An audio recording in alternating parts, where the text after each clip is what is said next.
começamos pelo tempo, ou seja, o primeiro saiu há 4 anos, sensivelmente. Foi o tempo que vocês quiseram entre o primeiro e o segundo, ou foi a vida que levou a este pouco ou muito tempo? A gente nunca sabe muito bem dizer a diferença entre os 2 discos. Digamos, de 4 anos é muito tempo ou pouco tempo. Foi aquilo que vocês programaram? Talvez não seja aquilo que queríamos ter feito. Foi a vida que nos levou até aí, nesse espaço de tempo. Este disco foi pensado muito em tempo muito curto? Já andam a pensar nele, já andam a criar para ele há algum tempo assim largo? Na verdade não. Na verdade só depois de tocarmos ao vivo o outro disco, portanto ele saiu em 2015, só para aí, em 2016, 2017 é que começámos a criar mais temas, portanto para além de um ou outro que existia, para este disco, e só aí é que começámos a pensar a sério em ter um disco. Quer dizer, havia aquela coisa de dizermos de vez em quando: epá, precisamos de um disco novo, temos que pensar num disco, vamos lá. Mas pronto, só aconteceu depois em março de 2018. Do ponto de vista dos criadores, o que é que o Ocreza acrescenta? Em que é que, digamos, vocês mantêm a vossa identidade anterior? Em que é que vocês pretenderam inovar? Se é que pretenderam inovar? Eu acho que inovou alguma coisa, e acho que a diferença marca-se em relação ao outro disco. Ele é diferente, isto é, o outro disco foi gravado em take direto, com a mesma disposição em que tocamos ao vivo, e foi uma coisa talvez mais na cara disso. Mas agora, desculpa, André, foi porque era mais fácil para vocês? Foi também por uma questão de tempo? Foi uma... Na altura o Luís Nunes, o Benjamin, achou por bem fazermos daquela forma, porque capturava a essência da banda. Sim. Exato. Neste disco aconteceu, gravámos por partes. Gravámos primeiro a bateria, depois os restantes instrumentos e com guias, e isso também, pronto, toda essa abordagem permitiu-nos que a produção do disco fosse abordada de forma diferente, mesmo a nível de estética. Pronto, deu-nos espaço para ter mais ideias, talvez, e para preencher mais coisas. Com essa nova forma de gravar o disco, do ponto de vista da banda, a versão, entre aspas, que está no disco e a versão que vocês levam para palco é mais diferente do que era nos temas do primeiro disco? Um bocado. Talvez. Quer dizer, as guitarras do Ernesto têm imenso processamento que ao vivo... Nem todo esse processamento é possível de executar, ou prático. Já que estávamos a fazer daquela forma, decidimos inventar um bocadinho, e neste caso com o Miguel Vilhena demos-lhe, pronto, total liberdade para fazer o que quisesse. Como é que é, digamos, já fizeram um palco, já estiveram em Lisboa no Music Box a apresentar este disco? Como é que é os temas que ainda não tinham sido colocados em palco? Como é que vocês se sentiram, digamos, com as primeiras amostras dos temas que foram primeiras amostras na passada semana? Acho que ficámos muito felizes, e levámos convidados também, e alguns dos temas, pronto, levámos os devidos convidados para representar os temas, e faz a diferença, claro que faz. A coisa está muito mais preenchida, tem muito mais impacto, e é positivo, diria. E tivemos a estreia também, nunca tínhamos tocado com o Vasco, o Araújo. Nunca tínhamos feito o que fizemos no estúdio. Foi no processo de gravação, nunca depois interagimos realmente assim ao vivo, e sim, foi uma experiência incrível. Nós gravámos primeiro o instrumental e depois ele foi gravar ao estúdio. Exato. Não tinha havido aquela, como o Bruno diz, aquela interação que ao vivo, bem, uou. Foi mesmo incrível. Gostámos muito. E acho que nos divertimos todos. E do ponto de vista do público, especialmente daqueles vossos amigos, ou daqueles que não sendo vossos amigos, vêm ter convosco no final, como é que vocês sentiram a reação do público às músicas, digamos, que o público não conhecia? Eu acho que foi muito bom. Sim, acho que toda a gente gostou imenso. Houve um feedback positivo. Sim, embora se calhar lá no nosso íntimo tivéssemos receio que, por ser um pouco diferente do Bamboleio, por não ir a tantos sítios, não ser tão diverso, tivemos algum receio que as pessoas pudessem... não sei, as pessoas que gostavam de pista mais pelo lado tropical, light, e aquelas melodias mais fáceis, que ao chegar ali, se calhar apanhar temas mais densos, mais complexos, que pronto, ficassem assim um bocado de pé atrás, mas não sentimos isso.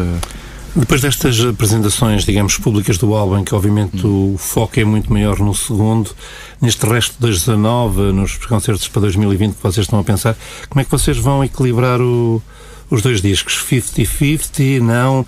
Muito mais este e um bocadinho do outro? E já agora, com as diferenças que têm os dois discos, vão pegar nas músicas do primeiro e densá-las, ou seja, adensá-las? Sim, há algumas ideias, até porque há aqui uma coisa importante deste segundo disco, que é, conta já com um baixo, ao contrário do outro, com exceção da Kraut. Para o trio base dos guitarras e bateria. E o baixo imaginário. E o Miguel Vilhena gravou os baixos no disco, porque achámos que fazia sentido preencher essa secção. E depois, entretanto, o Vasco Dias juntou-se a nós. Olá. Juntou-se a nós e agora ao vivo estamos a tocar também os temas anteriores do disco anterior com baixo. Ainda não estamos a tocar tudo, estamos a fazer uma espécie de greatest hits, sim. mas do outro disco, mas pronto, contamos depois também ir buscar temas do EP e corrigir uma coisa que na altura foi um problema. Começar já a trabalhar em temas novos e começar já a trabalhar num disco novo. E com o baixo também. E digamos, vocês têm por norma, nessas de começar a trabalhar em temas novos, antes de irem para estúdio, antes de decidirem o que é que fica no próximo disco, começar logo a experimentar ao vivo essas criações que vão surgindo nos ensaios, digamos, na estrada e não sei mais. Sim, havia temas deste disco, por exemplo, a Campo e Praia surgiu logo após a gravação do primeiro disco, portanto andámos a tocá-la durante montes de tempo, e na apresentação do outro disco é que descobrimos que ela estava feita para o Alex Dalla Teixeira. Como é que é essa descoberta de que isto está feito para o Alex? Nós convidámos, portanto, no conjunto de convidados que tivemos para o concerto de apresentação, convidámos também o Alex, e havia esta malha que não estava dentro do disco, e pensámos, olha Alex, isto tem aqui uma letra assim assado, não sei o quê, podíamos fazer aqui umas harmonias, podíamos jogar com isto, e adorámos o resultado. Quer dizer, estava destinado, por assim dizer. Sim, foi exatamente assim. Agora, por exemplo, Somos o que Resta da Noite também tocámos ao vivo algumas vezes. Experimentar. A gente acho que temos sempre feito isso. Eu acho que a única que nunca tínhamos tocado ao vivo, que é a Boys, não? A Boys ainda não. A Boys nunca tínhamos tocado ao vivo, não. Já agora, como é que foi, quando partiram para o estúdio, já tinham este alinhamento de temas, este número de temas decidido? Foi fácil ou foi difícil dizer vamos gravar estes e não aqueles? Havia mais um tema, que a Vitória, que na verdade era um tema, é um dos primeiros temas de 2013, e é uma canção que nunca encontramos uma forma que nos agradasse totalmente de fechar e dizer não, esta música é para disco, e representar. Pois, e chegámos a gravá-la e tudo, mas depois, ainda antes de fazer a masterização e a mistura, penso, decidimos abandoná-la. Ups. Este disco tem edição em vinil e em digital, não tem em CD, já não se vendem CDs, o CD acham que já não tem a importância que tem.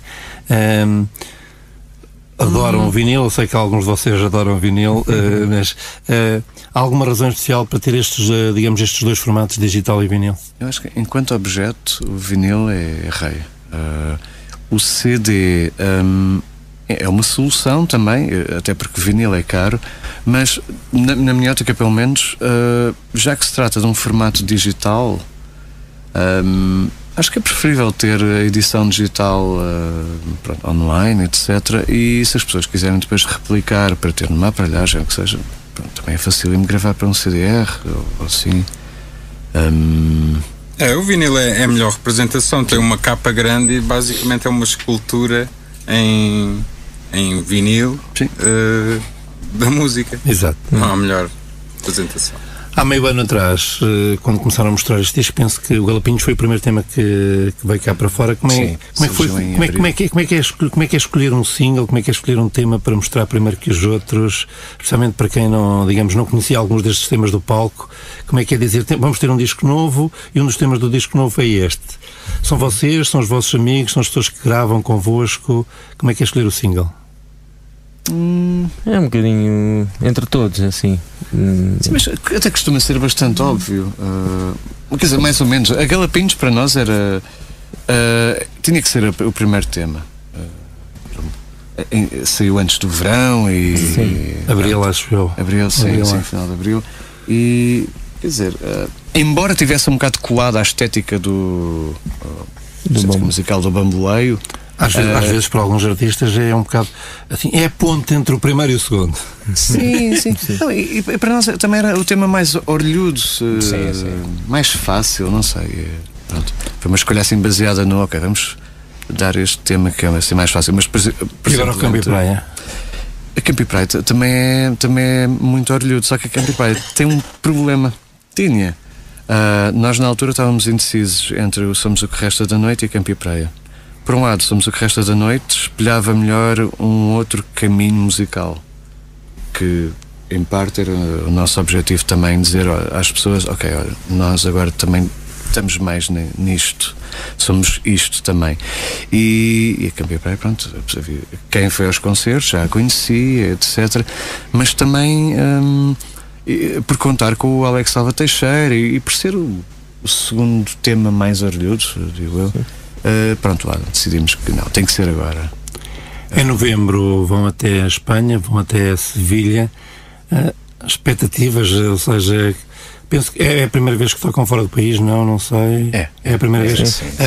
Há expectativas, ou seja, vocês sonham, há muita gente aqui neste país que sonha em ir tocar lá fora, ou seja, há muita gente que diz que este país, apesar de ser pequeno, ainda tem muita coisa para explorar.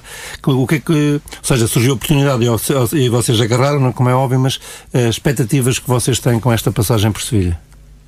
Eu não diria a questão de tocar lá fora e de ter sucesso lá fora, não diria nesse sentido, mas pelo menos para mim, eu tenho uma enorme curiosidade para saber como é que alguém de outro país irá receber a nossa música, seja Espanha, Alemanha. E hoje é muito mais fácil mesmo um ouvinte de qualquer parte do mundo ouvir a vossa música através da internet e através das redes sociais. Nós em fevereiro tivemos cá um casal. Ele é canadiano e ela é indiana.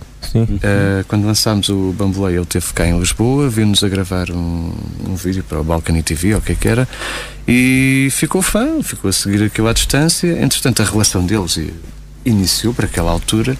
E em fevereiro recebemos um mail deles a dizer que basicamente nós éramos a banda sonora da relação deles, do amor deles, e que eles vinham cá e queriam ver um concerto nosso. Nós não estávamos a tocar ao vivo na altura, então convidámos-los para ver um ensaio e pronto, e conviver um bocado. Foi um bocado surreal para nós, mas quer dizer, prova só que a música é mais. Chega a todo lado, a música chega a todo lado e tem às vezes muito mais importância do que quer os próprios artistas, quer muitos dos públicos. Mesmo aquela questão, por exemplo, não ter letras. Nós temos, no outro disco tínhamos mais e coisas assim sem letra. A música que ele gosta imenso, a Kraut, tem letra e por acaso tem piada porque ele perguntou a imensa gente, até amigos portugueses, ou falavam português, o que é que significava Kraut. Procurar pela internet, etc. E quando cá chegou, finalmente, o que é que significa? E pronto, ficou um bocado desapontado quando ele disse que era só Kraut, de krautrock, escrito assim de uma maneira portuguesada. Mas pronto, podia ter inventado qualquer coisa.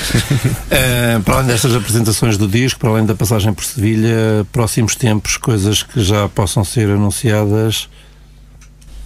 Tem uma data na Bang Venue, em Torres Vedras, e estamos a aguardar ainda algumas datas que estão por confirmar.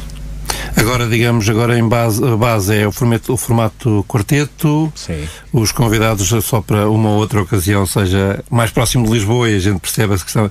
E às vezes, eventualmente, quando num espetáculo que estejam várias bandas, esteja uma das outras bandas. Já nos aconteceu o Alex, por exemplo. Vamos dia 19 de outubro no Indigente, por exemplo, exato. Que ele também vai tocar com alguma cena. E vamos aproveitar para tocar alguns temas. Mas já aconteceu, por exemplo, irmos ouvir a pop. Mais um espetáculo, 19 de outubro. Exatamente. Sim. 19 de outubro, exato. Pois, 19 de outubro, 13 de novembro. 16 de novembro, no Bang Venue, Torres Novas. Sim. Eu confundo Torres Novas com Torres Vedras.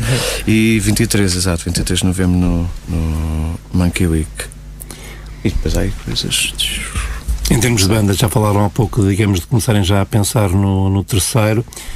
Um terceiro que, ou seja, se possível, não vai demorar 4 anos. Não, nem pensar. Assim, o disco está gravado há um ano.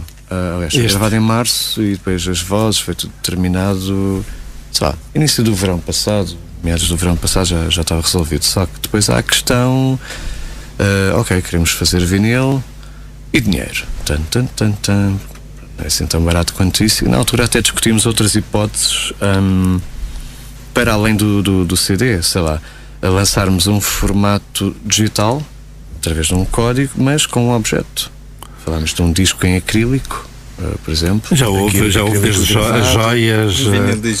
joias, já houve pens, cassetes, comprimidos. Mas pensamos na caixa de comprimidos. Podemos revelar um VHS porno. Não podemos revelar. A cassete de VHS porno também já não é original. Os Conjunto Corona. Os Conjunto Corona também têm uma cassete de VHS. Ou seja, o comprimido também. Aliás, que era a pen que vinha dentro de uma caixa de comprimidos. Ou seja, quem foi uma joia, acho que foi a Sequin. A Sequin também fez um disco sob a forma de uma joia. Era uma joia que ou compravas a joia e tinhas um link para download do Nós temos disco. uma ideia assim parecida, mas vamos guardar. Fica para o terceiro ou para o quarto. Sim, e este terceiro disco, ao mesmo tempo, para nós é como se fosse gravar um primeiro. Porque vai ser uma experiência diferente desta vez. Composição, vamos compor o disco com o Vasco, portanto vai ser. Agora, como é que é esse processo? É só em conjunto? Alguém traz alguma ideia de casa que apanhou, digamos, na rua quando ia a caminhar? Já aconteceu ter uma melodia, pegar no telefone e cantá-la e depois, pronto, vemos em conjunto. Já aconteceu também, do nada, irmos dar a uma frase musical que, olha, isto é a Kraut. Era o final de um outro tema. Sim. E fomos ali dar e, olha, ficamos ali meio em jam e pronto. E durante muito tempo foi uma jam, até que decidimos, nós temos que fechar isto e estruturar. Como é que se sente que está fechado?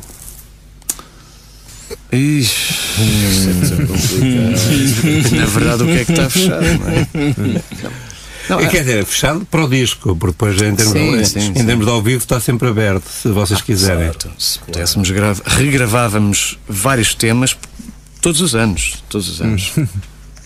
Só porque agora tocamos de forma diferente ao vivo, porque é um pau de dois bicos, porque tu queres tocar as músicas ao vivo para amadurecê-las, mas ao mesmo tempo também estás a estragar a surpresa, porque andas a tocar temas novos há demasiado tempo e as pessoas já conhecem. Mas passa um bocado por aquilo que vocês diziam, que é tocar um ou outro e não os ir mostrando todos. E não os ir mostrando todos. Também para sentir, para sentir também um pouco a reação da novidade das pessoas. Não, sente-se o público, sente-se também o tema do nosso lado, ou seja, do nosso lado, do vosso lado, ou seja, do lado do músico, do criador. Não é muito fiável, porque há temas que têm ali um outro ritmo que, ok, as pessoas dançam, mas o mesmo tipo de ritmo em canções novas às vezes não agarra, e é simplesmente uma questão das pessoas não conhecerem o tema. Sim, claro. Não, isso é muito. Isso também há temas imediatos, pronto, mas nem sempre depende. Depende da hora da noite. Verdade. Quanto mais tarde... Para vocês tocarem às 2 da manhã ou às 10 da noite ou às 4 da tarde é completamente diferente. Não, quanto mais tarde melhor. Pista, muito obrigado por este pedacinho. As maiores felicidades para este segundo trabalho e ficamos então a aguardar pelo concerto eventualmente na zona de Coimbra e também por esse terceiro disco.